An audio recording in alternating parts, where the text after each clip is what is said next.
I calmly asked my daughter not to smoke because of my health. My son-in-law snapped, "Shut up, you stink worse than smoke," and slapped me. His wife smirked. I said nothing. Then I made one call the next morning. His life was ruined. My name is Isaiah Jefferson, and at 75 years old I taught them a lesson. Money cannot buy, but it certainly can enforce. Before I tell you how I brought an empire down on their heads, let me know where you are watching from in the comments below. Hit like and subscribe if you believe respect is non-negotiable. I was sitting in the dark. The only light came from the green LED display of my oxygen machine. It clicked rhythmically like a clock counting down the seconds of my patient. My chest felt like it was filled with wet cement. I know that feeling well. I spent 40 years pouring concrete into the foundations of the biggest skyscrapers in Atlanta. I breathed in dust and grit and fumes so my daughter Keisha could breathe air-conditioned luxury. Now I have COPD. My lungs are scar tissue and regret. But tonight, the air in my basement room was not just stale, it was toxic. Thick blue smoke drifted through the ceiling vents. It smelled of expensive cigars and cheap vanity. Upstairs, my daughter Keisha and her husband Braden were hosting another one of their parties. They called this room the guest suite when they moved me in a year ago, but let us call it what it is: a basement, a storage unit for an old man they are waiting to bury. I coughed a dry, hacking cough that rattled my ribs and made my vision blur. I reached for my inhaler on the nightstand. My hand shook slightly, not from age, but from a deep, burning anger. I had asked them 3 times this week, "Please smoke outside, just the patio, just 10 feet away." Is that too much to ask? Of the man whose pension pays the electric bill? Apparently, it was the laughter from upstairs filtered down through the floorboards. High-pitched fake laughter, the kind people make when they are trying to impress someone they secretly hate or fear. I looked at the framed photo of my late wife Beatrice on the nightstand. She was the only reason I was here, living in this indignity. I promised her on her deathbed that I would look after Keisha, that I would ensure our daughter was safe. But looking at the water-stained ceiling while secondhand smoke filled my failing lung, I realized that protecting my daughter had turned into poisoning myself. I stood up. My knees popped and groaned. I grabbed my cane. It is a simple wooden cane, scuffed and worn, not the custom titanium one I could easily afford. They think I am poor. They think I am just old. Ice Jefferson, the retired construction worker living on Social Security checks and memories. They have no idea that the concrete foundation this very house sits on uses a stress distribution technology I patented in 1985, a patent that has earned me more money than Braden could spend in 10 lifetimes. But tonight, I was not a billionaire in hiding. I was just an old man who wanted to breathe. I walked to the stairs, 13 steps, each one a mountain, when your lungs are operating at 40% capacity. I climbed slowly, one hand on the rail, one hand on the cane, 1, 2, 3. I could hear Braden's voice booming above the jazz music. He was bragging again, probably about a real estate deal he had not closed, or money he did not actually have. I opened the door to the main hallway. The blast of central air conditioning hit me first, followed instantly by a thick cloud of cigar smoke. The living room looked like a magazine cover. White leather sofas that cost more than my first truck, crystal chandeliers dripping with light, and about 20 people standing around holding crystal glasses. They were Braden's crowd, young, ambitious, and completely hollow, wearing suits that were too tight and smiles that were too wide. I stood in the doorway for a moment, leaning on my cane, trying to catch my breath. No one noticed me. At first, I was just part of the background, a shadow in the corner, a piece of old furniture that did not match the decor. Then I saw Keisha. She was wearing a red dress that was cut low and tight. She held a long, thin cigarette in one hand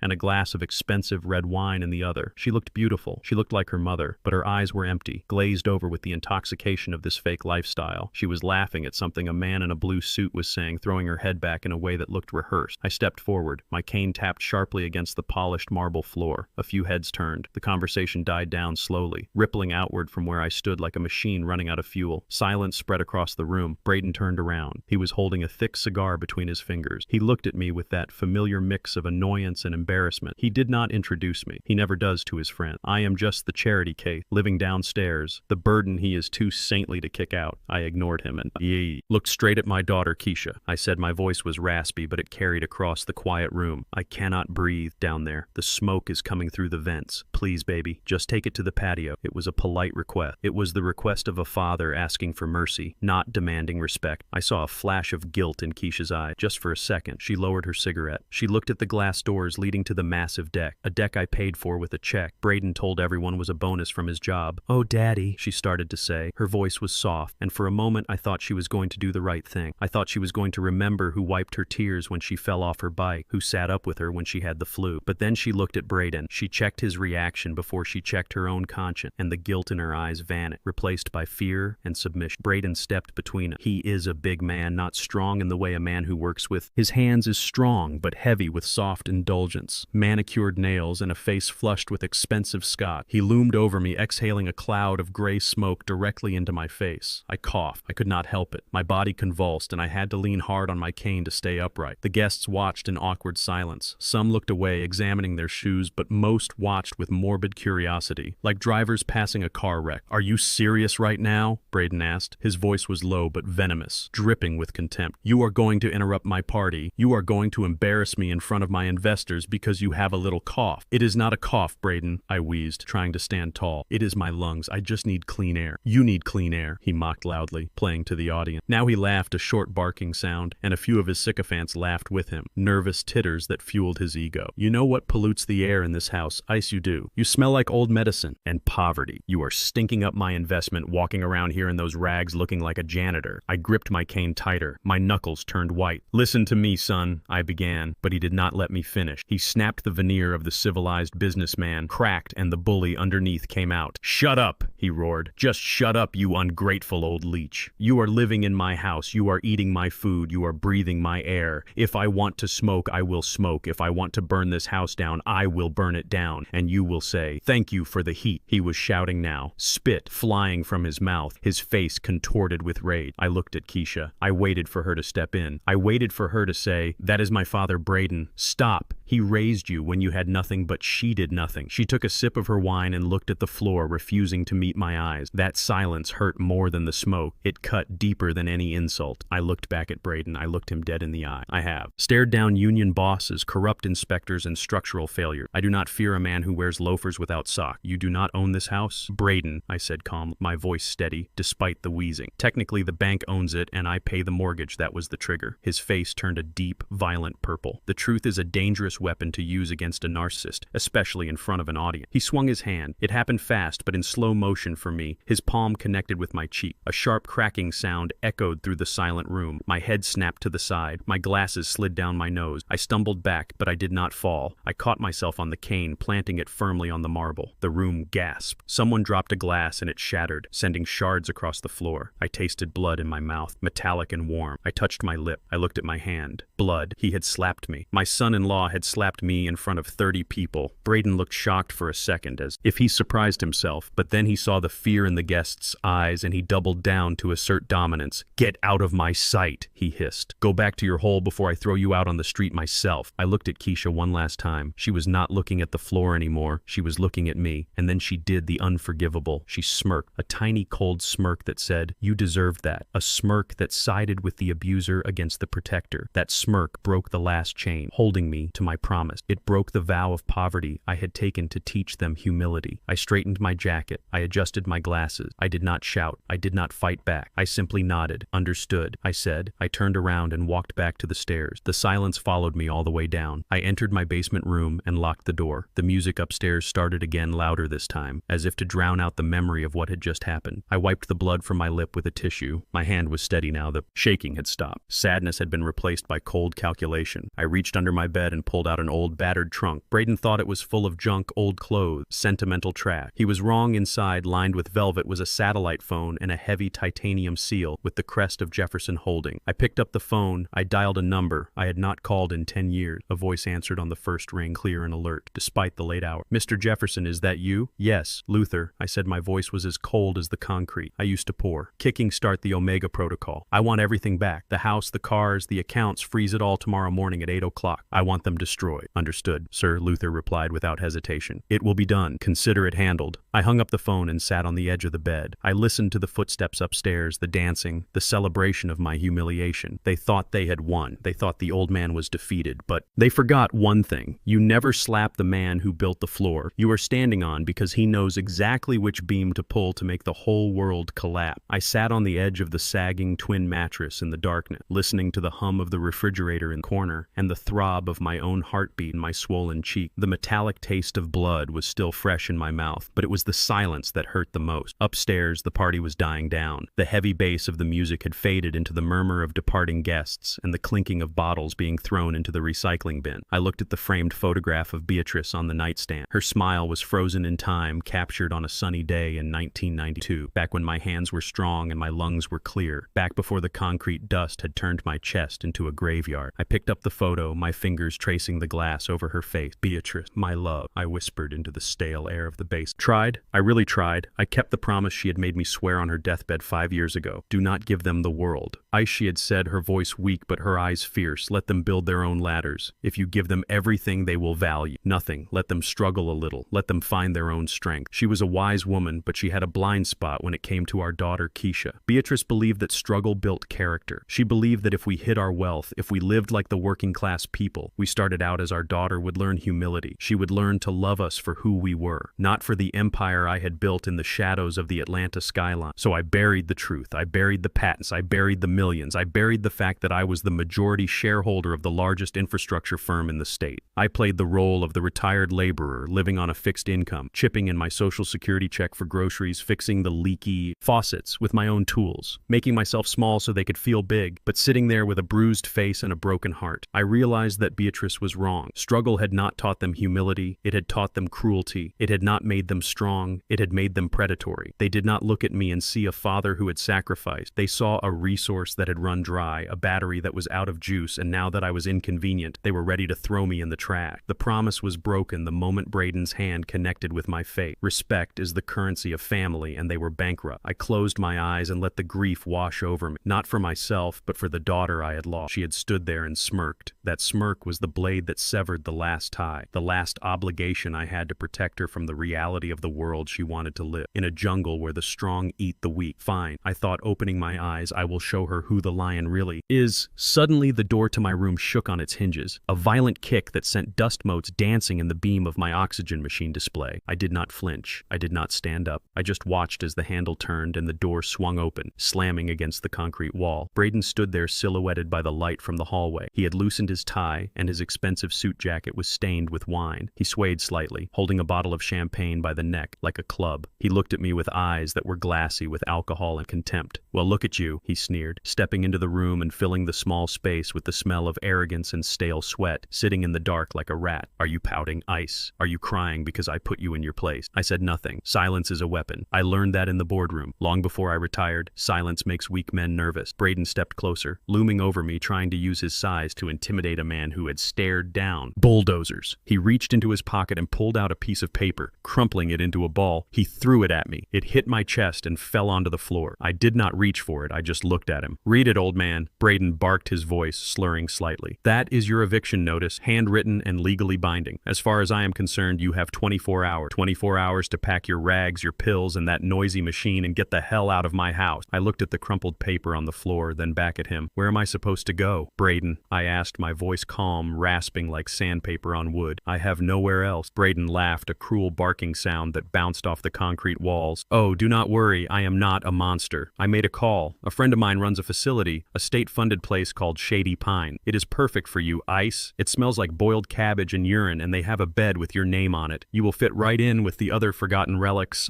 Felt a cold fire ignite in my belly. Shady Pine. I knew the place. It was a warehouse for the dying, a place where they sedated the elderly to keep them quiet and changed the sheets once a week. He was not just kicking me out, he was sentencing me to a slow, lonely death, all while living in the house my money had paid for. "And do not look at me like that." Braden continued pacing the small room, kicking my shoes out of his way like they were trash. "You should be thanking. Tomorrow is the biggest day of my life. Tomorrow morning at 9 o'clock, I am signing the deal of the century. I am acquiring a controlling interest in a massive construction firm, Jefferson Holding. Maybe you have heard of it. You used to pour concrete, didn't you? Well, I am going to own the guys who bossed you around. I am going to be the CEO, the king of the hill, and I cannot have a senile old man dragging down my image. I need this house to be a palace palace, not a nursing home. So you are out ice, you are expired. Our inventory. He leaned down, his face inches from mine, his breath hot and sour. Enjoy your last night in a real bed, old man. Tomorrow you sleep on a cot. Tomorrow I am rich and you are nothing. He straightened up, took a swig from the champagne bottle, and turned his back on me. He walked out, leaving the door wide open, laughing to himself as he climbed the stairs back to his world of delusion. I waited until I heard his heavy footsteps fade down the hall. I waited until I heard the bedroom door slam upstairs. I waited until the house was silent again. Then I moved. I did not move like an old man. I moved like a man with a mission. I reached under the bed and dragged out the old steamer trunk. Braden had laughed at it once, called it my coffin. He thought it was filled with old work clothes and sentimental junk. He never tried to open it because the lock looked rusted shut. It was not rust. It was a biometric scanner disguised as decay. I pressed my thumb against the cold metal plate. There was a soft click, and the latches sprang open. I lifted the heavy lid. The smell of oiled leather and high-quality paper wafted up, replacing the stench of the damp basement. Inside, there were no rag. There were no old tools nestled in custom-cut velvet foam. Lay the instruments of my true life, a satellite phone secure and untraceable, a heavy titanium seal with the crest of the Jefferson family, a lion holding a steel beam, and a thick leather-bound ledger containing the codes to accounts that Braden could not even imagine accounts in Zurich, in the Cayman Islands, and Singapore. I ran my hand over the cool metal of the seal. I had not touched these things in 10 years. I had walked away from the power because I wanted peace, because Beatrice wanted a simple life. But peace was no longer an option. Braden had declared war. He just did not know he was fighting a nuclear power with a water pistol. He thought he was taking over Jefferson Holdings tomorrow. He thought he was buying out some faceless board of directors. He had no idea that Jefferson stood for Isaiah Jefferson. He had no idea that the man he had just slapped, the man he was evicting, was the founder, the majority shareholder, and the only person on earth with the power to veto his entire existence. I picked up the satellite phone. It felt heavy and familiar in my hand like a hammer. I dialed a number that was not in any phone book. It rang once. Then a voice answered, sharp and alert despite the hour. Mr. Jefferson, the voice said it was Luther, my personal attorney, and the only man who knew exactly where I had been hiding for the past decade. Luther, I said, my voice steady and cold as the steel I used to build bridges. I am activating the Omega Protocol. Luther paused for a beat. Silence on the line, then the sound of a chair shifting as he sat up straighter. Sir, the Omega Protocol, that is the scorched earth option, that is the total dismantling of assets. Are you sure? I looked at the crumpled eviction notice on the floor. I looked at the bloodstain on my sleeve. I remembered the smirk on my daughter's face. I have never been more sure in my life, I replied. Braden Miller thinks he is buying my company tomorrow morning. He thinks he is putting me in a home. I want you to be there, Luther. I want you to be in that boardroom when he walks in. I want you to freeze his assets. I want you to revoke his security clearance. I want you to foreclose on this house and Luther. I want his car repossessed before he even gets to the highway. Leave him with nothing. Strip him down to the bone. Do you understand me? Luther's voice came back crisp and professional. Understood, sir. I will mobilize the team immediately. We will have the paperwork ready by 6 a.m. And Mr. Jefferson. Yes, Luther. Welcome back, sir. I ended the call and placed the phone back in its cradle. I did not close the trunk. I sat there in the dim light, looking at the titanium seal tomorrow morning. Braden Miller would walk into a lion's den thinking he was the tamer. He would realize too late that the old man in the basement was the one holding the keys to the cage. I felt a strange calm settle over me. The pain in my chest eased. The throbbing in my cheek became a dull ache. I was not Ice the victim anymore. I was Isaiah Jefferson the Titan, and tomorrow the ground was going to shake. I was awake long before the sun touched the horizon, sitting in the same chair where I had spent the night watching the digital numbers on my oxygen machine flip over one by one. I was not tired. Adrenaline is a powerful fuel, even for a man of 75, and today was going to be a day written in the history books of my family. The house was quiet for a few hours, a heavy, uneasy silence that hung in the air like smoke, but I knew it would not last. I knew exactly what time the storm would hit because I was the one who had set the barometer at 6:30 on the dot. The violence returned just as I expected. A heavy boot slammed against my door, shaking the frame and sending a fine dust of plaster drifting down from the ceiling. Get up, old man! Braden's voice boomed from the hallway, muffled by the wood but sharp with malice. Rise and shine, the garbage truck is coming at noon, and I want you and your junk on the curb before. Then, I did not answer. I did not move. I just listened to him breathing heavily on the other side of the door, psyching himself up for his big day. I knew exactly what he was wearing without even opening the door. He would be in his navy blue Italian suit, the one that cost $5,000, the one he charged to a company credit card. He thought no one checked. He would be wearing the gold watch I gave him for his wedding, the one he told his friends he bought himself after closing a big deal. He was dressed like a king, but he was standing in a house of cards that was already on fire. He just could not smell the smoke. Yet, I heard him pacing the hallway, his leather leather soles clicking on the hardwood floor. He was rehearsing his speech. I could hear him muttering to himself, confidence dominant. Vision he was preparing to walk into the boardroom of Jefferson Holdings and claim the throne he thought he had won. It has always amused me in a dark way how Braden never made the connection. He has worked for Jefferson Holdings for 5 years. He has climbed the ladder, stepping on necks and cutting corners, desperate to reach the top. Yet he never once stopped to think about the name on the building. Jefferson is a common name. He told me once at a Thanksgiving dinner while carving the turkey. I bought it as a dime a dozen name. Ice like Smith or Jones implies no history, no legacy. He said it to my face. The founder of the company, the man whose name was etched in granite in the lobby. He thought it was a coincidence. He thought I was just some old laborer named Jefferson who happened to be his father-in-law. He never dug deeper. He never looked at the founding documents. He never realized that the signature on his paychecks matched the signature on his marriage license. Arrogance is a blinder, and Braden was legally blind. I heard Keisha's voice join him in the hallway, soft and submissive. "Honey, do you want breakfast?" she asked, trying to be the good wife, trying to smooth over the tension from last night. "No time," Braden snapped, and I could hear the rustle of fabric as he brushed past her. "I am meeting with the board at 9. Today is the day, babe. By lunchtime, I will be the CEO of the biggest infrastructure firm in the Southeast. And the first thing I am going to do is fire the old guard, clean house, starting with those dinosaurs in accounting. They were not dinosaurs. They were my friend. Men I had hired 30 years ago. Men who had discovered Braden's embezzlement weeks ago and had been waiting for my signal to act. Go, make sure your father is packing," Braden barked. "I do not want to see his face when I get home tonight. Tell him if he is not gone, I will drag him out myself." I heard the front door open and close, slamming with the weight of his ego. I stood up, then moving slowly, not because of pain, but because I wanted to watch. I walked to the small basement window that looked out onto the driveway. It was a ground-level view, the perfect angle to see the fall of a man who thought he could fly. The morning light was gray and thin, illuminating the driveway where Braden's pride and joy sat, parked a brand-new Porsche, Panamera jet black, shining with wax. He leased it 6 months ago, using a bonus he had not technically earned. Yet, he loved that car more than he loved my daughter. He spent more time polishing it than he did talking to his wife. I watched him walk out of the house. He looked like $1 million,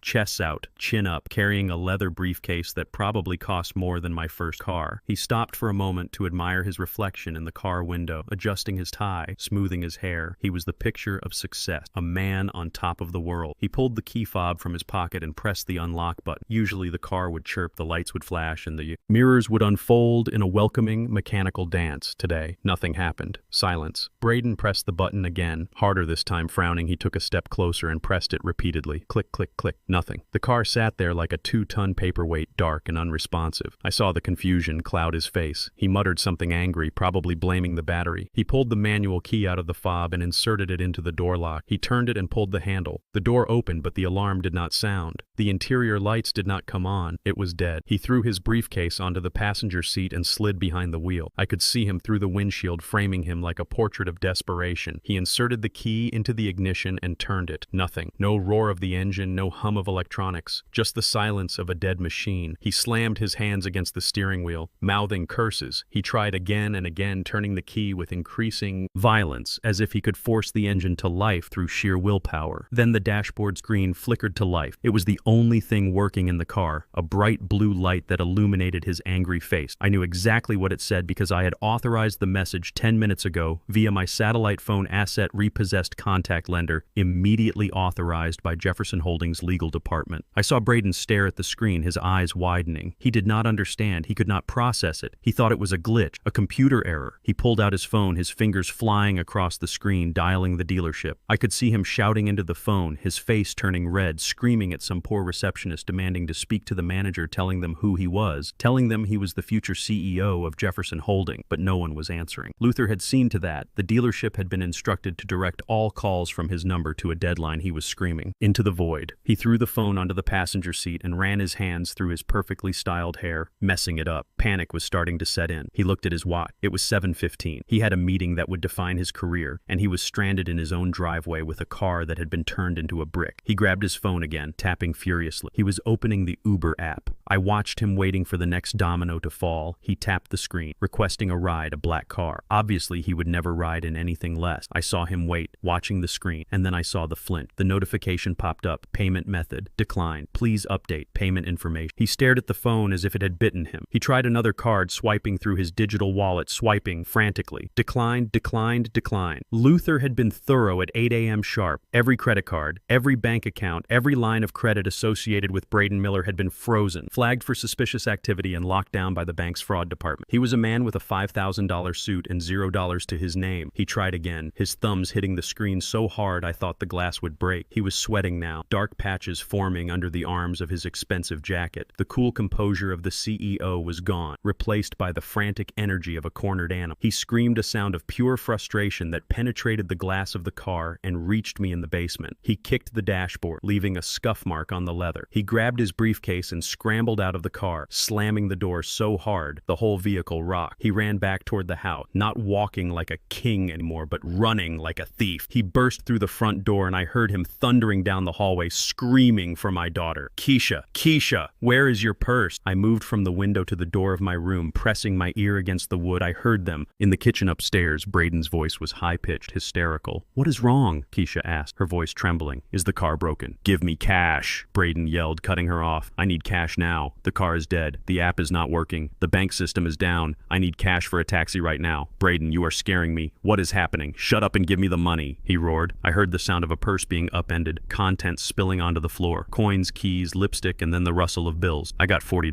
Keisha said, her voice small. That is all I have. Give it to me. He snatched it from her. I heard his heavy breathing. He did not say thank you. He did not kiss her goodbye. He just turned and ran. I went back to the window just in time to see him sprinting down the driveway, his tie flapping over his shoulder, his briefcase banging against his leg. He looked ridiculous. A man in a fortune of clothing running for a taxi, like a common commuter clutching two $20 bills in his fist as if they were life preservers. He reached the end of the driveway and looked left and right, desperate for a ride, desperate to escape the disaster that was unfolding around him. But he could not outrun this. He was running toward the office, thinking he could salvage the day, thinking he could still sign the deal. He did not know that he was running toward a guillotine, and I was the one holding the rope. I watched him disappear around the corner, and then I turned away from the window. I walked over to the closet and pulled out the garment bag I had hidden in the back. Inside was my own suit, a charcoal gray three-piece tailored on Savile Row 20 years ago, timeless and commanding. I ran my hand over the fabric. It was time to get dressed. It was time to go to work. Braden was heading to the office to be crowned king. I was heading there to remind him that gods do not bow to peasants. I could see it in my mind as clearly as if I were sitting next to him in the back seat of that smelling yellow taxi. Braden Miller was currently experiencing the longest ride of his life. He was huddled in the back of a car that smelled of stale pine air freshener and other people's sweat, clutching his briefcase to his chest like a shield against the poverty he so despised. He was checking his watch every 30 seconds, tapping his foot incessantly against the floor mat, watching the minutes tick away and calculating just how late he would be for his coronation. The taxi was stuck in the morning gridlock of Atlanta traffic, a river of red taillights that stretched for miles, mocking his urgency. He pulled out his phone again, his thumb hovering over the banking app he needed to transfer funds. He needed to move money from our joint savings account to his personal checking just in case he needed to grease a palm or buy a new suit before the meeting. He tapped the screen. The Face ID scanned his sweaty features and the app loaded the little spinning wheel, turning and turning. Then the notification popped up. It was not a green check mark. It was a red banner that stretched across the top of the screen. Account frozen due to suspicious activity. Please contact the fraud department immediately. Braden stared at it, blinking. His brain refused to accept the data. It was a glitch. He told himself it had to be a glitch. Bank systems go down all the time, especially with these mobile apps. He swiped the app closed and reopened it. Trying again. Same result. Account frozen. He tried his credit card. App account suspended, contact issuer. He tried his investment portfolio app. Access denied. User locked out. Panic began to rise in his throat like bile, tasting of acid fear. He was not just broke, he was digitally erased. He yelled at the driver to drive faster, to find a side street, to do something other than sit in this sea of metal. But the driver just ignored him, turning up the radio. Braden slumped back, hitting the seat with his fist. He told himself it was a mistake, a clerical error caused by the massive transfer of ownership that was supposed to happen today. Maybe the system was just preparing for his new status as CEO. Yes, that had to be it. The system was rebooting for his arrival. He clung to that lie because the alternative was too terrifying to contemplate. He did not know that the only system that was rebooting was the one that controlled his destruction, and I had just pressed the enter key. Back in the basement, the air was still cool. I stood before the small cracked mirror hanging on the back of the closet door, looking at the man reflected there for 10 years. I had looked in mirrors and seen ice, the retired laborer. I had seen gray stubble, tired eyes and shoulders slumped under the weight of a promise to a dead wife. I had worn flannel shirts and denim jeans stained with grease and paint. I had let people look through me. I had let them speak over me. But today, ice was gone. The man looking back at me now was Isaiah Jefferson, and he had not aged a day since he left the board. His eyes were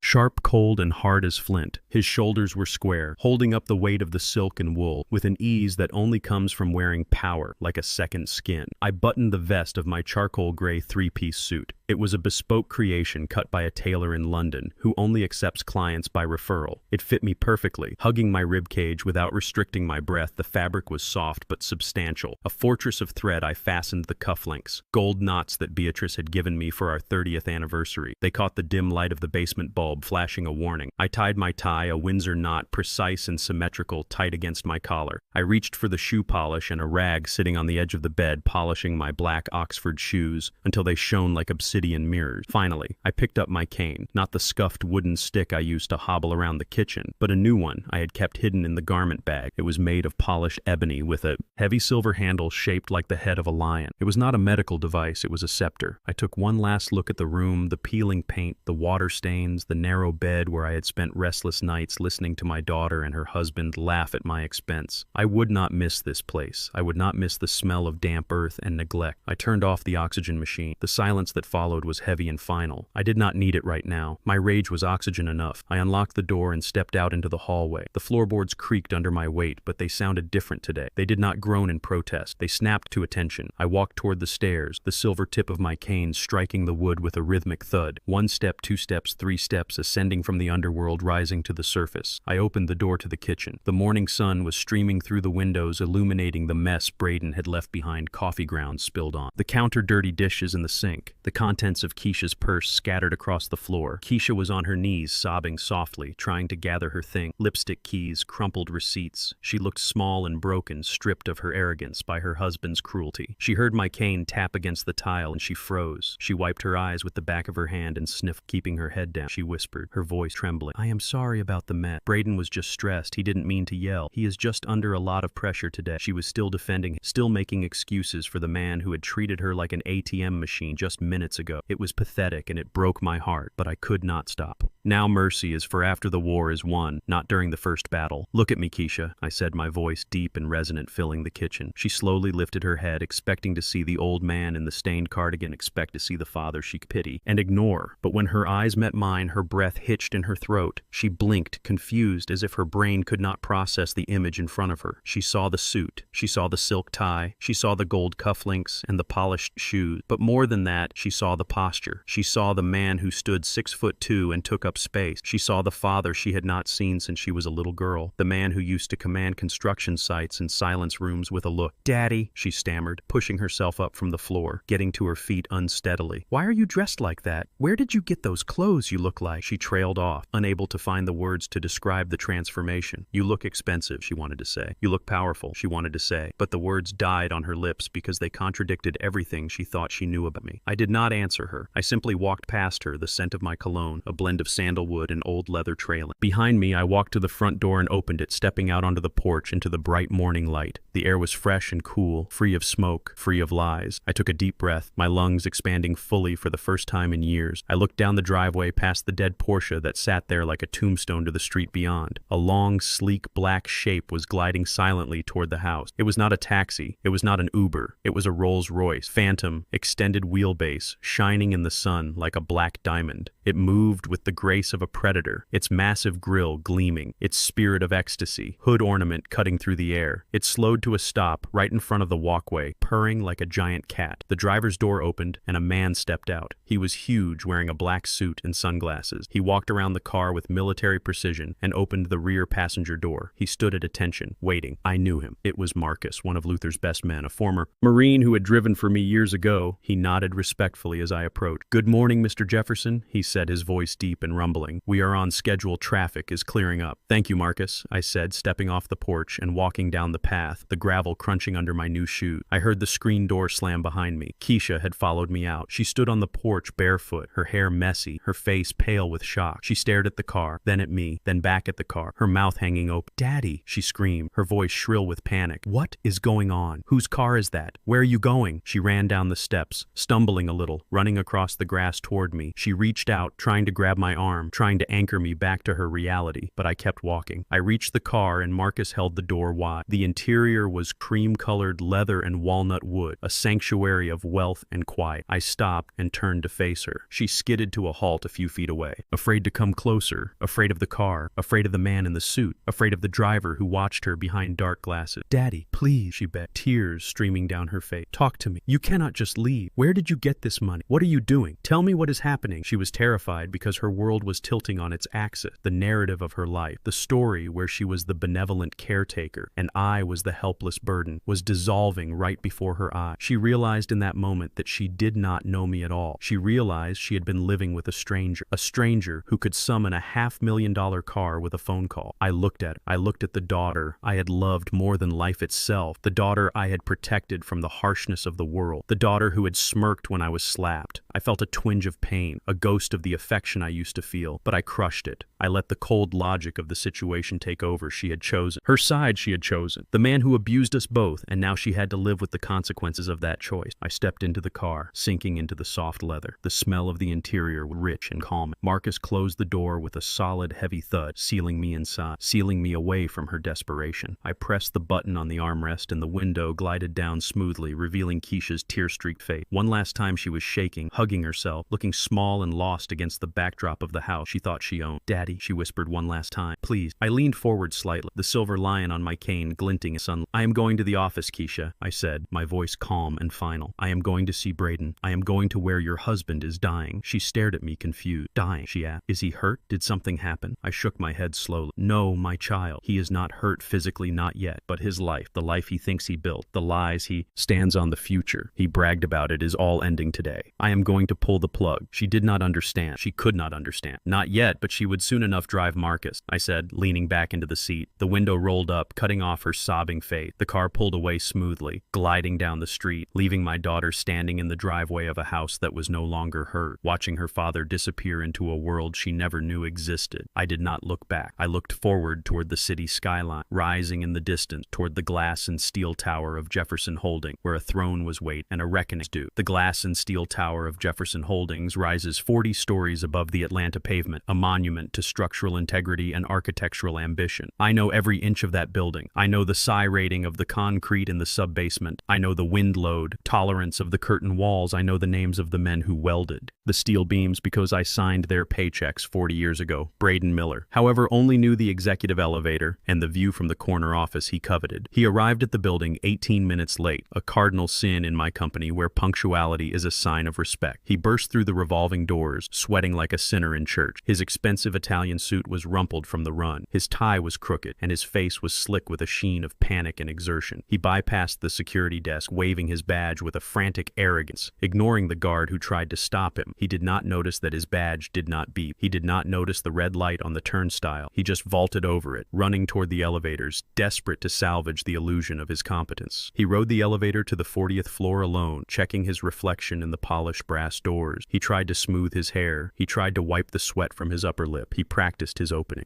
line. "Sorry for the delay. Gentlemen, minor transportation issue, but we are ready to launch." He told himself he could still win this. He told himself that charisma could cover the stench of failure. He stepped out of the elevator and walked down the long corridor lined with portraits of the company's past project, bridges, dams, skyscrapers. He did not look at them. He did not care about the work. He only cared about the reward. He reached the double mahogany doors of the main boardroom. He took a deep breath, arranged his face into a mask of confidence, and pushed them open. The boardroom was a cavernous space dominated by a 30-foot table made of single-slab walnut, 12 men and women sat around it, the board of directors, the gatekeepers of my empire. They were silent as Braden burst in the air. In the room was colder than the morgue. Braden faltered for a second, stopped by the wall of icy stare. Usually there would be coffee chatter, maybe a polite nod. Today, there was nothing, just 12 pairs of eyes watching him like a jury watching a murderer take the stand. Braden cleared his throat, his voice cracking slightly. "Gentlemen, ladies," he said, forcing a smile that looked more like a grimace. "My apologies. Traffic in this city is a nightmare, as you know, but I am here, and I am ready to unveil the future of Jefferson Holdings Project New Horizon." He walked to the head of the table, the spot reserved for the CEO, the spot he thought was his birthright. He placed his briefcase on the table and plugged his laptop into the presentation system. His hands were shaking. He tried to hide it by gripping the podium, but everyone saw it. The silence stretched out, painful, thick. "Let us not waste any more time," Braden said, tapping the keyboard. "This quarter has been challenging, but with New Horizon, we are going to revolutionize our supply chain and increase margins by 20%. He clicked the remote to bring up his first slide. He expected to see his sleek blue graphics, his projections, wealth, and dominant. He turned to look at the massive screen behind him, expecting applause or at least nods of approval. Instead, he heard a gasp from the end of the table, followed by a low murmur of disbelief. Braden turned back to the screen and froze. The screen was not showing Project New Horizon. It was showing a scanned document, a PDF with a red stamp that read, "Internal Audit Fraud Investigation, High Priority." Braden blinked, trying to make sense of what he was seeing. It was an invoice dated 6 months ago for 300 tons of structural steel for the Midtown Bridge project. The vendor was listed as Miller Logistical Solution, a shell company registered in the Cayman Islands. The price per ton was listed at 3 times. The market rate underneath the invoice was a bank transfer record showing the funds moving from Jefferson Holdings to Miller Logistical Solutions, and then immediately to a private account in Braden's name labeled Gambling Debts. Braden clicked the remote frantically, trying to advance the slide, trying to get the damning evidence off the screen, but the system was locked out, controlled by someone else. The slide changed, but not to his presentation. It changed to a series of photographs. Photos of substandard concrete being poured into the foundations of a low-income housing project. Concrete that Braden had authorized to save money, pocketing the difference. Photos of falsified safety inspection reports with his signature clearly visible at the bottom. Photos of him shaking hands with a known loan shark in the parking lot of a casino. The screen was not a presentation. It was an indictment. It was a digital autopsy of his career. "What is this?" Braden stammered, his face draining of color, turning a sickly shade of gray. "This is not my presentation. Someone has hacked the system.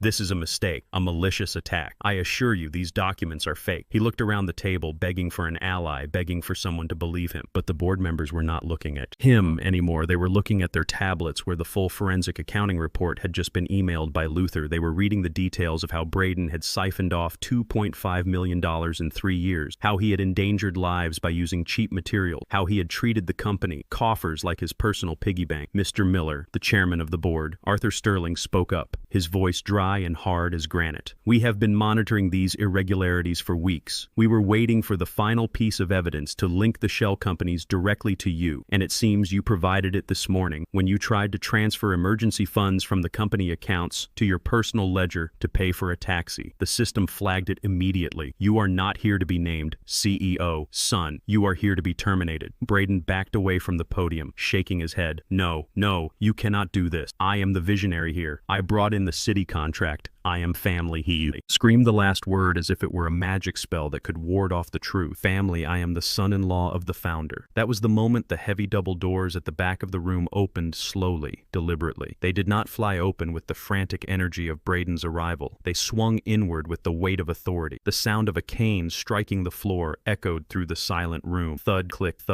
a rhythm of impending doom. I walked into the room, Luther at my side. I was no longer the old man wheezing in the basement. I was Isaiah Jefferson in my charcoal suit, my gold cufflinks catching the light, my silver-headed cane planting firmly on the plush carpet. I walked tall, my lungs burning, but my spirit soaring. I walked past the portraits of the buildings I had built, past the men and women who managed my legacy, and I stopped at the foot of the table, looking down the length of the walnut slab directly at Braden. Braden stared at me, his eyes bulging out of his head. His brain could not process the data. He saw the suit. He saw the cane. He saw the man he had slapped snapped 12 hours ago, but he could not reconcile the image with the reality. His mind snapped, retreating into denial, into rage, into the only defense he had left. Arrogant. He pointed a trembling finger at me, his face twisting into a sneer of pure hatred. "Security!" he screamed, his voice cracking high and shrill, breaking the dignified silence of the boardroom. "Security! Get in here! Why is this old beggar in the building? How did he get past the lobby? Get him out! Get him out! Now he is trespassed!" He looked at the board members, expecting them to share his outrage, expecting them to call the guards. "Look at him!" Braden yelled, desperate now, hysterical. "He is my father-in-law. He is a senile old leech. He followed me here to embarrass me. He is crazy. Get him out!" No one moved. The board members sat like statues, their eyes fixed on me, not with annoyance, but with reverence. Arthur Sterling, the chairman, stood up slowly. Buttoning his jacket, he looked at Braden with a mixture of pity and disgust. "Mr. Miller," Arthur said, his voice cutting through Braden's hysterics, "sit down and be quiet. You are not addressing a beggar. You are addressing the majority shareholder and the chairman emeritus of this corporation." Braden froze, his mouth hanging open. He looked at Arthur, then at me, then back at Arthur. What he whispered, the word escaping him like a dying breath. "Chairman emeritus. But he is just ice. He pours concrete. He lives in my basement." I took a step forward, the silver lion on my cane gleaming. "I built this table, Braden," I said, my voice low and rough, filling the room without shouting. "I built this building. I poured the foundation with my own hand while you were still learning how to tie your shoes. You say I stink of poverty. Son, I stink of hard work. I stink of the sweat that paid for your suit, your car, and the house you tried to kick me out of. You thought Jefferson was just a name on the letterhead. You thought it was a coincidence. You never asked, did you? You never asked who I was. You just saw an old man and assumed you were better." Braden backed up until he hit the whiteboard, the projection of his crimes beaming onto his chest, turning him into a billboard of his own corruption. "No," he muttered, shaking his head. "This is a trick. This is some kind of sick joke. Keisha put you up to this, didn't she?" I did not answer him. I walked to the head of the table, the seat Braden had been standing in front of moments ago.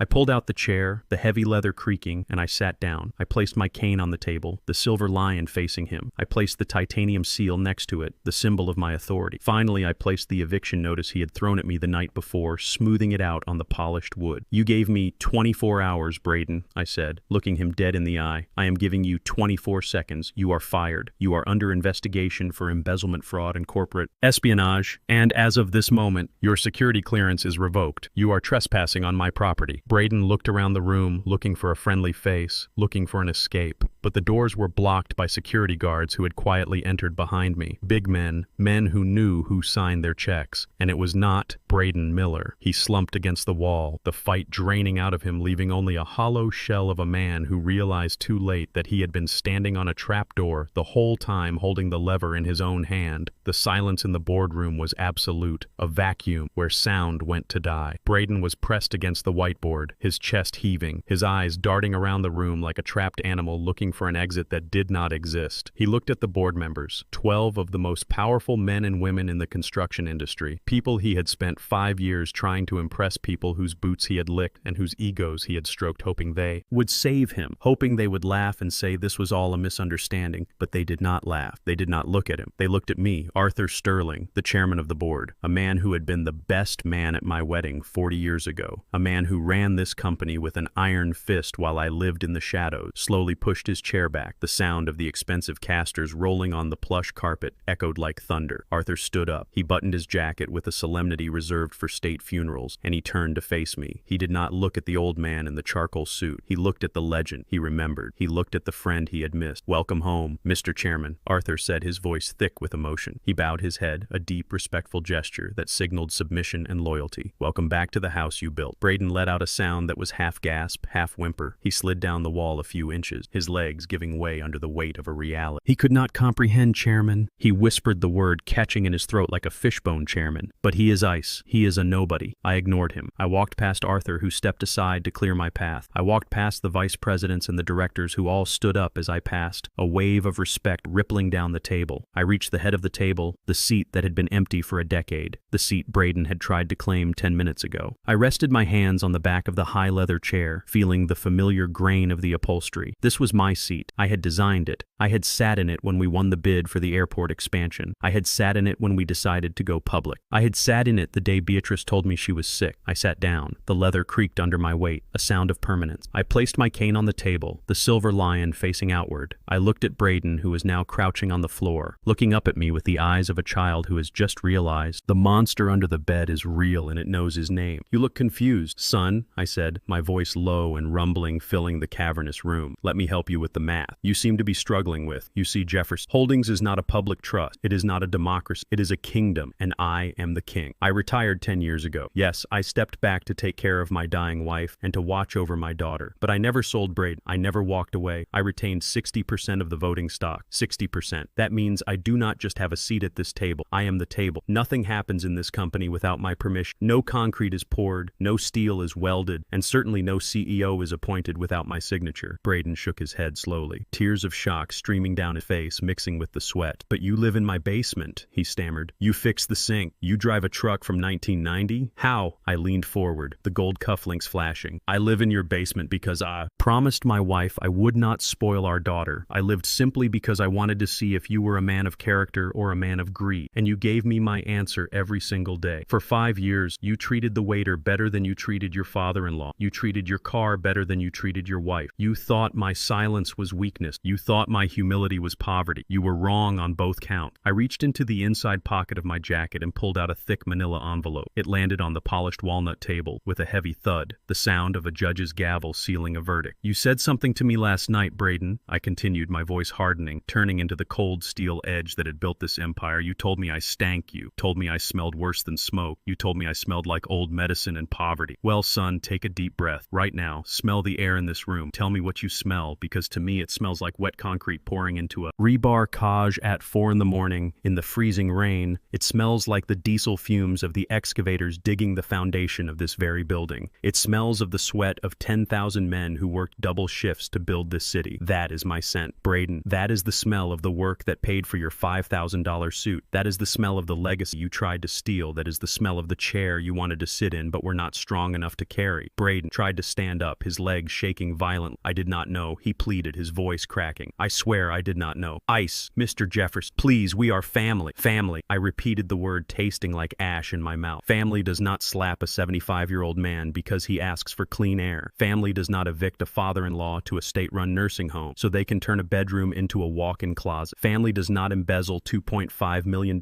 from the company that feeds them. I opened the envelope and spread the documents across the table for the board to see. They were forensic accounting reports, bank statements, and copies of the fake invoices Braden had generated over the last 3 years. Luther, step forward, I said without looking away from Braden. Luther stepped out from the shadows near the door, placing a second stack of papers in front of me. We have been watching you, Braden, I said, pointing a finger at his chest. We have been watching you since the first time you expensed a personal vacation to the company account 3 years ago. We watched you set up Miller Logistical Solutions in the Cayman Islands. We watched you approve invoices for steel that was never delivered and concrete that was never poured. We watched you gamble away the money at casinos in Vegas and Atlantic City. We let you do it because I wanted to see how far you would go. I wanted to see if you would stop, if you would find a conscience, but you did not stop. You got greedy, you got sloppy, and last night you got violent. Braden looked at the papers on the table, his face pale as a sheet. $2.5 million,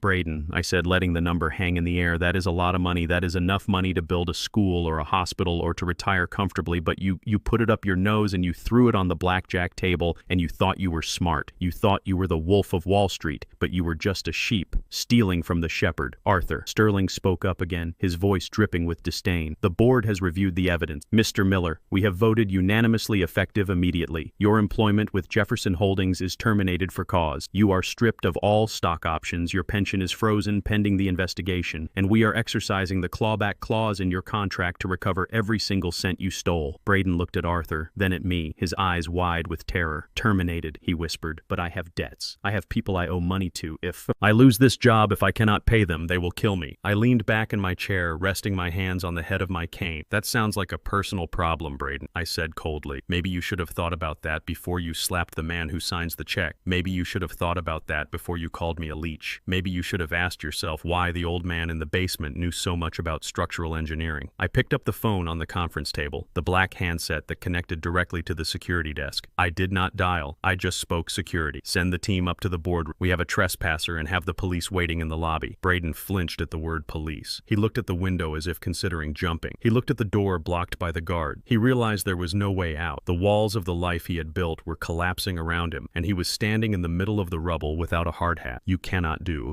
This to me, he screamed, finding a last reserve of hysterical strength. I am your son-in-law. Keisha will never forgive you. She loves me. She will hate you for this. I stood up slowly, towering over him from the end of the table. Keisha loved the idea of you, Braden, I said quietly. She loved the success. She loved the money. She loved the image. But the image is a lie and the money was stolen. She will survive. She is a Jefferson. She has concrete in her blood. She just forgot it for a while because you clouded her vision with smoke. But the smoke is clearing now, son. The air is getting clean again. The double doors opened and 4 security guards marched in. They were not the regular lobby guard. They were my private detail, men who moved with efficient violence. They grabbed Braden by the arms, lifting him off the floor as if he weighed nothing. He kicked and screamed, his expensive shoes scuffing the carpet. He yelled obscenities. He yelled please. He yelled my name, but I did not look at him. I looked down at the paperwork on the table. I picked up a pen, a heavy gold fountain pen, and I signed the termination order with a flourish. Isaiah Jefferson. Get him out of here, I said, waving my hand as if shooing away a fly. They dragged him out, screaming, echoing down the hallway until the elevator doors closed, cutting off the noise. Silence returned to the boardroom, heavy and respectful. The board members looked at me, waiting for my next move, waiting to see if the king had returned for good or just for the execution. I looked at Arthur Sterling and smiled, a tired but satisfied smile. Thank you, Arthur, I said, sitting back down. Now let us talk about the future of this company because we have a lot of work to do to clean up the mess that boy left behind and someone get me a coffee. Black, no sugar. I have a feeling it is going to be a long day. I looked out the floor to ceiling windows at the city of Atlanta sprawled out below me. I saw the bridges I had built, the towers I had raised. I saw the legacy that I had. Almost let slip away because of a misguided promise, but today the promise was rewritten. Today the foundation was reinforced. Braden Miller was gone, erased like a mistake on a blueprint. But I was still here and I was just getting started. The concrete was still wet and I had a new world to build, one where respect was the cornerstone and betrayal was buried deep beneath the earth where it belonged. While I was dissecting Braden's career in the boardroom across the city, another team was arriving at the mansion in the suburb. I did not need to be there to see it. I had access to the security cameras from my tablet, a feed I had installed years ago to ensure my daughter's safety, but which now served as the window to her reckoning. I sat in the high leather chair of the CEO's office, sipping the black coffee I had requested, and I watched the screen. Keisha was pacing the living room floor, her phone pressed to her ear, her other hand twisting a strand of hair nervously. She was calling Braden over and over again. But Braden was currently in the back of a police cruiser, his phone confiscated, his hands cuffed behind his back. She called me next. I saw her thumb hit the speed dial for Daddy, but my phone sat silent on the desk, face down. I was done answering calls today. I was sending messages. She looked around the empty house, the silence amplifying her panic. The party mess from the night before was still there. Stale smoke and empty bottles, a testament to a life of hollow celebration. She did not clean. She just paced, waiting for someone to fix it, waiting for the men in her life to tell her what to do. She went to the window looking for the Porsche, looking for the Rolls Royce, looking for anything familiar. But what pulled into the driveway was not a luxury car. It was a convoy of reality, 3 black SUVs and a sheriff's department cruiser. The lights were not flashing, but the urgency was palpable. I watched her face on the screen as she saw them. She backed away from the window, her hand covering her mouth. She thought perhaps Braden had been in an accident. She thought they were coming with bad news. She had no idea they were the bad. She ran to the front door, opening it before they could knock, desperate for information, desperate for reassurance. She was met by a wall of uniforms, a court marshal, a bank representative, and 4 private security officers wearing the insignia of the Jefferson Trust. Mrs. Miller, the marshal asked, his voice flat and professional, holding a clipboard like a shield. Keisha nodded, her eyes wide. Yes, is Braden okay? Has something happened to my husband? The marshal did not smile. He did not offer sympathy. He simply handed her a document, a thick packet of papers stapled with a red cover sheet. Ma'am, this is an order of immediate eviction and asset seizure pursuant to a court order issued this morning regarding the property at 1402 Oakwood Drive. You have 10 minutes to vacate the premise. Keisha stared at the paper as if it were written in foreign language. Eviction, she stammered, laughing, a high-pitched, nervous sound that bordered on hysteria. That is impossible. There must be a mistake. This is my house. My husband bought this house 3 years years ago. We own it. You have the wrong address. The bank representative stepped forward, adjusting his glasses. Mrs. Miller, according to the deed and the mortgage records, this property is owned solely by the Jefferson Trust. Your husband Braden Miller is listed as the primary tenant on a lease-to-own agreement, an agreement that is currently in default. Keisha shook her head violently, backing into the foyer. No, that is a lie. Braden told me he bought it cash. He told me it was ours. He showed me the papers. The representative sighed, the sigh of a man who has had this conversation too many times with too many naive spouses. Ma'am, the papers were likely forged, or you misunderstood the arrangement. The reality is that no rent has been paid on this property for 6 months. The Jefferson Trust has exercised its right to terminate the lease immediately due to non-payment in violation of the moral turpitude clause in the contract. 6 months. Keisha whispered, the blood draining from her face. 6 months. But he goes to work every day. He makes thousands of dollars. Where is the money? The representative looked at his notes, checking a ledger he held in his hand. According to our investigation, the funds intended for housing were diverted to various offshore gambling sites and unauthorized personal expenditures, mostly high stakes, poker debts, and vehicle leases that have also defaulted. I watched Keisha crumble on the high-definition screen. It was not a physical collapse, but a spiritual one. The foundation of her marriage, the belief that she had married a successful provider, was dissolving into dust. Braden had not bought her a palace. He had rented her a stage set, and he had not even paid the rent. She looked around the foyer at the crystal chandelier, at the marble floors, realizing suddenly that she was a squatter in her own life. This is crazy, she screamed suddenly, finding a reserve of denial. Get out of my house. Get out right now. I am calling my lawyers. I am calling my father. He will fix this. He has money. Now you saw the car. He will buy this place and throw you all in jail. The marshal stepped into the house, crossing the threshold uninvited, signaling his team to follow. Ma'am, you do not have a lawyer who can stop a federal seizure order, and as for your father, the Jefferson Trust is the entity evicting you. If he has any influence here, it is certainly not being used to stop us. Now please step aside. We need to secure the assets. Assets, Keisha yelled, grabbing a Ming vase from the entry table, clutching it to her chest. These are my things. You cannot take my thing. Everything inside this house is considered collateral against the outstanding debt, the bank representative said calmly, his voice cold. Everything, furniture, electronics, art, jewelry, it all stays to cover the 6 months of back rent. And the damages, Keisha looked at the vase, then at the marshal, then at the security guards who were already moving into the living room, beginning to tag items with red stickers, seizing her life piece by piece. She turned and ran for the stairs, likely heading for the bedroom to grab her jewelry, her designer bag, the things she valued more than her dignity. Stop her, the marshal ordered. 2 security guards moved fast, intercepting her at the bottom of the stairs, blocking her path gently but firmly. Ma'am, you cannot go upstairs. You cannot remove any items from the premises. But my clothes, Keisha shrieked, clawing at the guard's arm. My diamonds, my furs. Braden gave them to me. They are gifts, bought with stolen money, the representative corrected. Bought with funds embezzled from the very trust that owns this house. They are evidence, ma'am, not gift. I sat in my office watching my daughter fight for handbags while her husband was in handcuffs, watching her prioritize things over truth. It was a painful lesson, but a necessary one. She had to hit rock bottom. She had to feel the cold, hard ground before she could ever learn to stand up. I watched as the marshal took her by the arm, guiding her back toward the front door. She was kicking and screaming now, crying, mascara running down her cheeks, ruining her expensive makeup. She looked at the camera in the hallway, looking right at me, though she did not know it, begging the universe for a savior, begging for the easy way out she had always been given. You cannot do this, she wailed as they pushed her out onto the porch. You cannot throw me out on the street. I have nowhere to go. I have nothing. The marshal stopped her on the front step, handing her a small plastic bag. Inside were her car keys, her phone, and her wallet. That is all you are cleared to take. Ma'am, the car is parked on the street. It is not part of the seizure yet, though I suggest you check with the repo men before you get comfortable. He closed the massive oak front door in her face, the sound echoing through the speakers on my tablet. Click, thud, lock. The sound of a life being foreclosed. Keisha stood on the porch, staring at the closed door, shivering in the morning air, despite the heat she was wearing. The same red dress from the party the night before, now wrinkled and stained, smelling of stale smoke and desperation. She looked down at her bare feet. She had run out without shoes in her haste to stop me earlier, and now she was barefoot on the rough stone, barefoot and homeless. She walked slowly down the step, her movements jerky and robotic. She looked at the driveway. The Porsche was gone, towed away, while she was arguing inside. She looked at the street, her own car. A white Mercedes was there, but there was a boot on the wheel, a bright yellow clamp of reality. She screamed a primal sound of rage and frustration. She threw the plastic bag at the door. She fell to her knees on the manicured lawn, the grass staining her dress. She cried for Braden. She cried for me. She cried for me. The unfairness of it all, never once stopping to think that she had smirked while I was slapped, never once stopping to think that she she had watched me suffocate in a basement. While she drank wine, I reached out and touched the screen, tracing the image of my weeping daughter. I loved her enough to let this happen. I loved her enough to break her so she could be put back together, right? Luther, I said into the intercom on my desk, send a team to secure the perimeter of the house. Make sure she does not try to break back in, but do not help her. Do not offer her a ride. Do not offer her money. Let her sit there. Let her feel it. Yes, sir, Luther replied. I turned off the tablet, the screen going black, reflecting my own tired face. I had taken away toy. I had taken away the shelter. Now we would see what was left when the decoration stripped away. Now we would see if there was any Jefferson steel left in her spine, or if she was just Braden Miller's accessory. I stood up and walked to the window. Looking down at the city traffic, life was going. People were working. People were building. People were surviving. My daughter was about to learn how to be one of them. Welcome to the real world, baby girl, I whispered against the glass. Welcome to the concrete jungle. I hope you brought your work boots, because the free ride is over and the rent is finally due. The lobby of Jefferson Holdings is a cathedral of capitalism, designed to make anyone walking through it feel small. It has ceilings that soar 3 stories high, walls of Italian marble, and a floor polished to such a high sheen it looks like a frozen lake. Usually it is a place of hushed tones and clicking heels, but at 10:30 that morning it was a circus arena, and Braden Miller was the clown being fed to the lion. I watched from the monitors in my office as the elevator doors slid open and my security team hauled him out. He was not walking, he was being dragged, his expensive Italian loafers skidding across stone, his jacket half off his shoulder, his tie pulled loose like a noose around his neck. He was screaming threats. He was screaming about lawsuit. He was screaming my name, but his voice was drowned out by the wall of noise waiting for him. Luther had been busy while I was firing Braden upstairs. Luther had leaked a tip to the business press, and the local crime beat reporters were waiting by the revolving doors like a pack of hungry wolves smelling blood. The moment Braden appeared, the flashbulbs started popping like strobe lights, blinding him, capturing every detail of his humiliation. Questions were shouted from every direction. Mr. Miller, is it true you embezzled $3 million? Mr. Miller, do you have a comment on the fraud allegations, Mr. Miller? Are you going to prison? Braden tried to shield his face with his hands, trying to hide from the very fame he had always craved. He had wanted to be on the front page of the business section. Well, he got his wish, just not the headline he expected. The guards did not stop at the door. They pushed him through the revolving glass and threw him onto the sidewalk in front of the building. He landed hard on his hands and knees, scuffing his pants, tearing the fabric at the knee. His briefcase was tossed out after him, landing with a thud and spilling papers onto the concrete papers that were now worthless. Just like him. Stay off the property. Miller, the head of security, shouted loud enough for the cameras to pick up, or you will be arrested for trespass. Braden scrambled to his feet, wild-eyed and panting, looking at the cameras, looking at the people on the street who had stopped to watch the spectacle. He looked for his Porsche, instinctively scanning the curb for his escape pod. But the Porsche was gone, sitting in an impound lot somewhere across town. He looked for a taxi, but no one stopped, for a disheveled man screaming at the sky. He was alone, surrounded by millions of people, but completely alone. He reached into his pocket and pulled out his phone, the one thing the police had let him keep for now. He dialed with trembling fingers, and I knew exactly who he was calling. I switched the camera feed on my tablet, tapping into the city-wide surveillance network that Jefferson Holdings had helped install years ago. I found the feed for the front of the mansion in the suburb. Keisha was still sitting on the lawn, her red dress stained with grass and dirt, her bare feet tucked under her. She was holding her phone, staring at it, praying for it to ring. When it finally did, she answered it so fast she almost dropped it. Braid, she screamed, her voice hysterical. Where are you? They kicked me out. They took the house. They took everything. You have to come get me right now. I watched Braden on one screen and Keisha on the other, two halves of a disaster trying to connect. Braden was pacing the sidewalk in front of my building, dodging pedestrians, yelling into his phone, "Come get you. Are you insane? I am in front of the office with half the press corps in Atlanta taking pictures of my misery. I need you to come get me. Bring the Mercedes. Bring cash. My cards are not working. They took the Mercedes," Keisha wailed, her voice echoing through the speaker on my desk. "They put a boot on it, Braden. They threw me out with nothing but my keys and my phone. I am barefoot, Braden. I am barefoot in the front yard, and the neighbors are watching. I have no money. I have no car. I have nowhere to go." Braden stopped pacing. He stood still in the middle of the sidewalk, Let jostling him as they passed. "What do you mean you have nothing?" he hissed, his voice dropping to a dangerous register. "You are useless, Keisha. You are completely useless. I told you to fix this. I told you to handle your father, and now I am ruined because of you. Do not you dare blame me," Keisha shrieked, standing up from the grass, her face twisted with rage. "You are the one who embezzled money. You are the one who lied about buying the house. You told me we owned it, Braden. You told me we were rich and now I am homeless. Because of your lies." "Shut up," Braden roared, attracting the attention of a police officer standing standing nearby. Just shut up and meet me. Meet me at Centennial Park by the fountain. It is halfway between us. Figure it out, walk, run, crawl. I do not care. Just get there and bring whatever jewelry you manage to save. We need to pawn it to buy bus tickets. Bus tickets, Keisha whispered, the reality finally sinking in. Bus tickets to where? Anywhere that is not here, Braden snapped and hung up. I watched him shove the phone into his pocket and start walking. He kept his head down, moving fast, trying to blend into the crowd, trying to disappear, but he could not disappear from me. I tracked him block by block, camera by camera. I tracked Keisha as she started the long humiliation of walking 3 miles to the park, barefoot, her red dress attracting stares and whispers. She looked like a fallen prom queen, a tragedy in chiffon, walking on the hot pavement, blistering her feet, paying the toll for every step she had taken. In red-bottom shoes she did not earn. It took them an hour to reach the park. Centennial Olympic Park is a beautiful place, a green oasis in the middle of the city filled with tourists and families and splashing fountains. I know it well because I donated the land for the northern expansion. I paid for the granite paving stone. I paid for the security system that was now tracking my daughter and her husband as they converged on the main plaza, like 2 missiles on a collision course. They spotted each other from a distance. Braden was sitting on a bench, his tie gone, his shirt unbuttoned halfway down his chest, sweating profusely. Keisha was limping, holding her shoes in her hand, her hair a bird's nest of tangles. She saw him, and for a second I thought she might run to him for comfort. I thought maybe in their shared ruin they would find some shred of humanity, some bond of love. But I was wrong. They did not run to each other. They charged, Keisha screamed, throwing her plastic bag of belonging at him. You did this. You destroyed my life. Look at me. Braden, look at me. I am barefoot in a public park because of you. Braden stood up, kicking the bag aside. Get a hold of yourself. You look like a crazy person, he spat back, looking around nervously. You think I wanted this? You think I planned to be humiliated? You want to know whose fault this is? It is your father's, that psycho old man. Set me up. He trapped me. Set you up. Keisha laughed, a dry, humorless sound that sounded like glass breaking. He did not make you steal. Braden, he did not make you gamble away our rent money. He did not make you lie to me for 3 years. You are a fraud. You are a loser, and I married a loser. Braden grabbed her arm, squeezing it hard enough to bruise. Do not you ever call me that. He snarled, his face inches from hers. I gave you everything, Keisha. I gave you the life you wanted. You were happy enough to spend the money when it was coming in. You were happy enough to drink the champagne and wear the diamonds you did not. Ask where it came from. Did you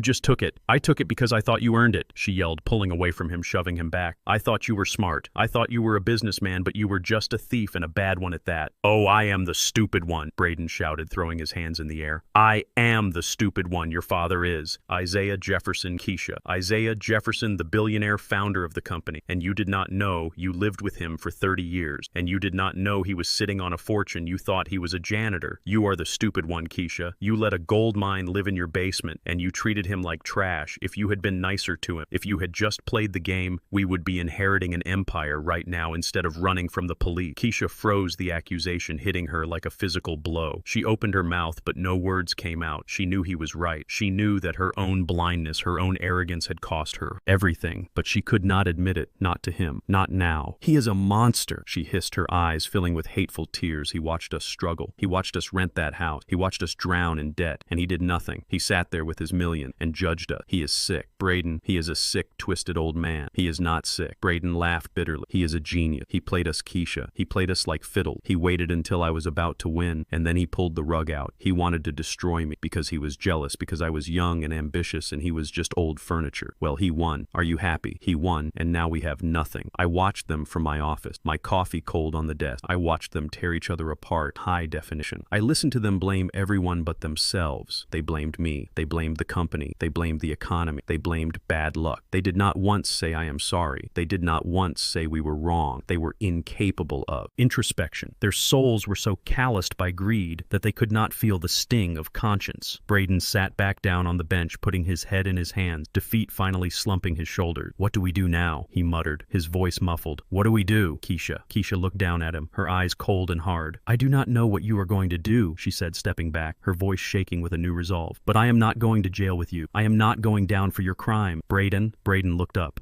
his eyes narrowing. What does that mean? It means I am done, Keisha said. She turned her back on him, looking toward the street, looking for a way out, looking for a savior who was not coming. I am going to the police. Braden, I am going to tell them everything. I am going to tell them. You forged the paper. I am going to tell them you stole the money. Maybe if I cooperate, they will let me go. Braden stood up slowly, a dangerous look on his face. You would not dare. He stepped toward. You are my wife. You cannot testify against me. Watch me, Keisha spat, and then she started to run or hobble, really on her blistered feet, moving away from him, moving toward the street corner where a police cruiser was idling, likely monitoring the park. Braden lunged for her, but he stopped. He saw the police car too. He saw the people watching. He saw the end of the line. He stood there in the middle of the park alone, surrounded by the wreckage of his life, watching his wife limp away to sell it. I leaned back in my chair, closing my eyes for him. The tragedy was complete. The family I had tried to build was gone, replaced by two strangers fighting over scraps in a public park. I felt no joy, only a deep, hollow ache, but underneath the aches, the steel certainty that I had done the right thing. They needed to be broken so they could be fixed or swept away. I opened my eyes and reached for the phone on my desk. It was time for the next phase. It was time to ensure that Keisha's path to redemption was not paved with more easy outs. She thought she could trade her husband for her freedom. She was about to find out that freedom costs more than snitching. It costs repentance. Luther, I said when he answered the line monitor. The police station. Keisha is on her way in. She is going to try to cut a deal. Make sure the DA knows she is not a victim. She was a beneficiary. Let her face the heat. Let her sweat. Do not bail her out. Do not offer her a lawyer. Let her sit in that holding cell and think about the smirk. Let her think about the smoke. Let her think about her father. Understood, sir, Luther said, his voice devoid of judgment, just pure efficiency. I hung up and looked back at the screen. Braden was still standing in the park, staring at the ground. He looked small from this angle, like an insect that had been stepped on but not quite squashed. I zoomed in on his face. He was crying. Not tears of remorse, but tears of self-pity. He was mourning the loss of the Porsche. He was mourning the loss of the suit. He was mourning the loss of the image he had worshipped. I turned off the screen, cutting the connection, cutting the cord, leaving them to the fate they had designed for themselves. I had a company to run. I had a legacy to secure, and I had no time for tears. Not anymore. The air in the private wealth division of First National Bank is usually kept at a crisp 68 degrees, but when I walked into the office of the regional manager that afternoon, it felt like a sauna. Henry, the manager, was a man I had known for 20 years, a man who usually greeted me with a firm handshake and a pour of scotch. Today he was sweating through his starch collar. He stood up so fast his chair hit the wall behind him, his eyes wide with the specific terror of a man who knows he has been caught sleeping on the watch. Mr. Jefferson, he stammered, wiping his palms on his trousers. I was not expecting you today, sir. We usually schedule these reviews quarterly. I did not shake his hand. I did not sit in the guest chair. I walked straight to his desk and placed my cane on the polished wood, the silver lion head staring him down like a judge. Open the vault. Henry, I said, my voice low and devoid of warmth. Open the file on the Grandchildren's Trust, the custodial accounts for Marcus Jr. and Maya right now. Henry swallowed hard, his Adam's apple bobbing nervously. Sir, those accounts are sealed. They are set for disbursement when the children turn 21 unless there is an emergency. I know the term. Henry, I wrote the term. I cut him off. Open the file. I want to see the transaction history for the last 30 days. He hesitated for a second too long, looking at his computer screen as if hoping it would magically erase the data he knew was there. Then, with shaking fingers, he typed in his clearance code and turned the monitor toward me. I leaned in, adjusting my glasses, expecting to see the steady growth of conservative bonds and blue-chip stocks, expecting to see the legacy I was building for the only innocent members of this family. Instead, I saw red. There was a pending authorization for a margin loan against the entire value of the trust. $1.2 million leveraged to buy into a high-risk speculative cryptocurrency exchange, a digital casino that had crashed 40% just this morning. But that was not the worst part. The worst part was the signature at the bottom of the authorization form. I stared at it, my blood turning to ice. It was my signature, or at least a very good copy. The loop on the J was perfect. The sharp slant of the I was precise. It was a masterpiece of forgery, but it lacked one thing, the slight tremor at the end of the NA tremor I have had since I broke my wrist on a job site in '98. Only someone who had studied my writing for years could get it this close, and only someone who did not know about the tremor would miss. Braden, Keisha, I whispered, the realization hitting me harder than the slaphead. They had not just tried to steal.